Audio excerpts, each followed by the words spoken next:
Au titre du ministère des Transports, le Conseil des ministres a adopté le projet de décret portant adoption du Programme national de sûreté de l'aviation civile.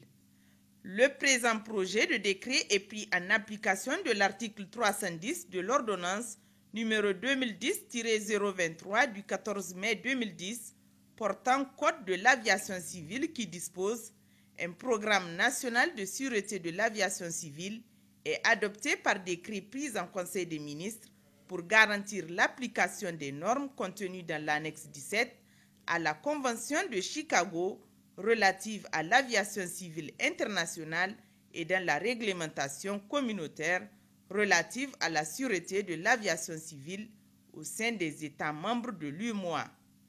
L'objectif visé à travers l'adoption du Programme national de sûreté de l'aviation civile est la mise en place d'un cadre réglementaire permettant d'assurer la sécurité des passagers, des équipages, du personnel au sol et du public dans toutes les questions relatives à la protection de l'aviation civile contre les actes d'intervention illicites.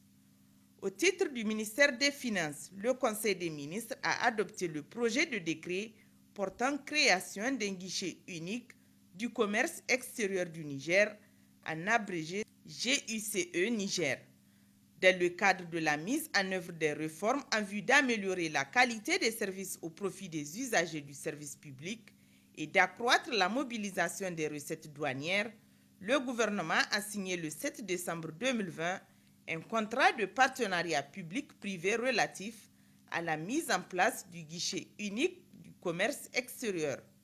Le guichet unique du commerce extérieur est un système d'information et de facilitation du commerce extérieur électronique et dématérialisé destiné à simplifier et à moderniser les procédures pour faciliter le passage des marchandises à l'entrée et à la sortie du territoire national. Il a pour mission essentielle de faciliter les opérations du commerce extérieur par l'amélioration des procédures et d'information des intervenants, faciliter, simplifier et rationaliser les procédures relatives à la demande, à la délivrance et à la collecte des autorisations préalables aux opérations d'importation, d'exportation et de transit. Faciliter, simplifier et rationaliser pour tous les modes de transport concernés, les procédures relatives au traitement à l'entrée et à la sortie des marchandises du territoire de la République du Niger. Faciliter et simplifier l'accomplissement des formalités administratives et logistiques dans le respect des prérogatives de toutes les parties prenantes. Communication. Le Conseil des ministres a entendu 3 communications. Une communication du ministre de l'Intérieur, de la Sécurité publique, de la décentralisation et des affaires coutumières et religieuses relative au compte-rendu de sa mission à Tilia suite à l'attaque terroriste perpétrée dans cette localité. Une communication du ministre de la Santé publique relative à la situation de la pandémie de la COVID-19. À la date du 25 mars 2021, la situation se présente comme suit. La tendance actuelle est à la baisse avec un taux d'incidence hebdomadaire qui est passé de 1,81 pour 100 000 habitants la semaine du 8 janvier 2021 à 0,14 pour 100 000 habitants la semaine du 14 mars 2021 pour remonter à 0,29 pour 100 000 habitants au 21 mars 2021.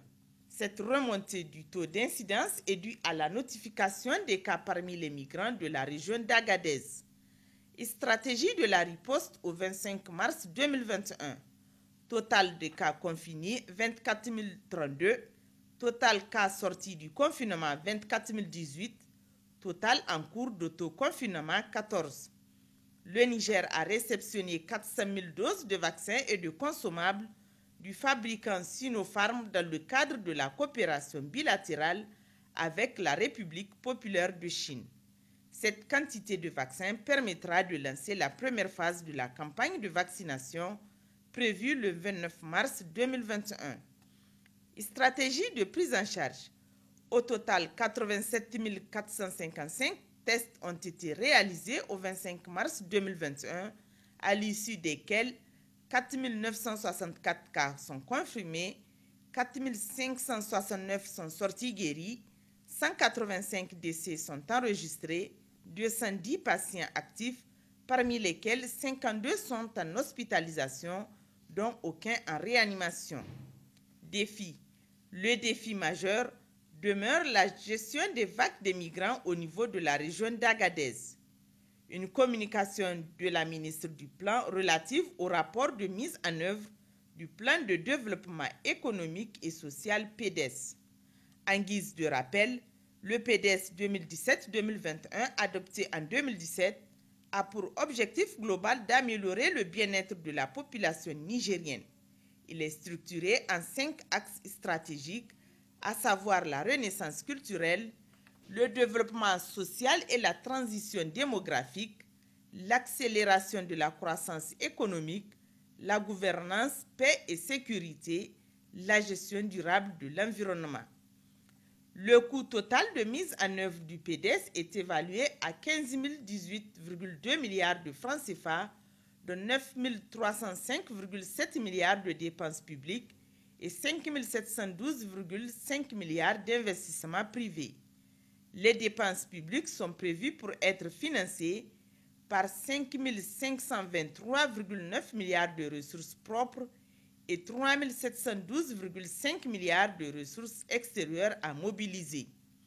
Pour la mobilisation du financement du PDES, le gouvernement a organisé les 13 et 14 décembre 2017 la conférence de la Renaissance et a permis d'enregistrer des annonces de 23 milliards de dollars, dont 12,6 milliards par des partenaires institutionnels et 10,4 milliards du secteur privé.